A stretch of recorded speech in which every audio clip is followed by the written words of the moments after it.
So talk about the final 10 episodes and how special it is to be kind of wrapping up and have all these characters back. You know, it's the final 10 episodes this season are great because we introduce some new characters who are amazing.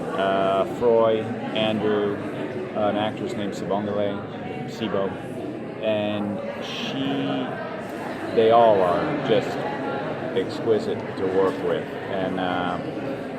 and then we got a lot of people who came back, and it was great seeing them. It was great. It's like they never left. You know, it's like we just basically you walk up, you see the chair, you sit down, and you get into the same conversation that you were in when they, years ago when they split. And I loved it because it's like these guys came back, and it's sort of honoring where you came from and what started, and to be a part of this little show that nobody thought was going to amount to anything. A little show called Teen Wolf, a reboot of a bad 1980s movie. And that this show went out into the universe and touched so many people's lives in such profound and different ways, and the message that it sent out. And the love that has come back from that, I couldn't be more proud to have been a part of something like this than if I tried. Yeah. It has sort of transcended even the storyline of the show at this point. It's almost more about the way that the people who watch it interact with the people that make it.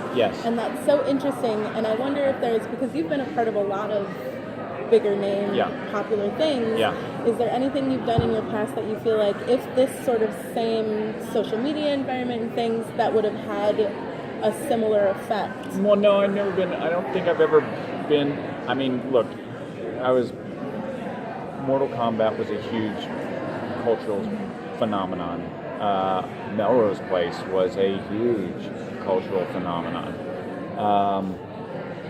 But of a totally different ilk, totally different feel. Teen Wolf is unique. I mean, when we first started, everyone was like, oh, you're competing with Vampire Diaries. And it's like, no, Vampire Diaries is its own thing. We're something completely different.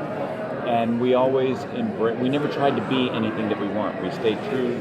Teen Wolf stayed true to itself the whole time.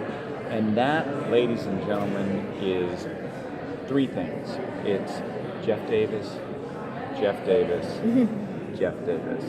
And then you get Tyler and Dylan thrown on top of that. So I guess that's five things. And then you just, the culture that was created on this set, the top down, was something that was truly unique. And you hear all the time, I guess they try, man, we're a family, this show's like a family. And you go, no, man, this show was a family. It wasn't like a family, it was a family. So, that's it. Did you have a question? Yeah.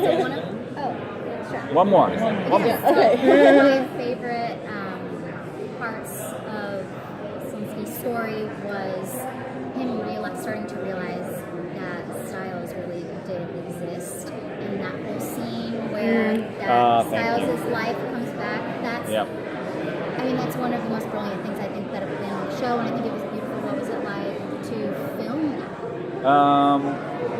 It was painful.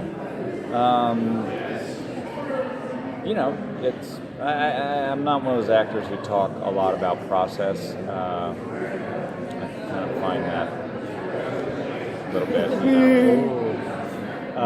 It was good. I love that storyline. I love the concept of what constitutes reality, what constitutes an individual, what makes us who we are, we're the sum of our memories and our experiences. And if something came along and had memory of those experiences, and are they in fact real? Watch a film called Solaris at some point, and it deals with those kind of issues, and I'm endlessly fascinated with that. Okay. Thank you.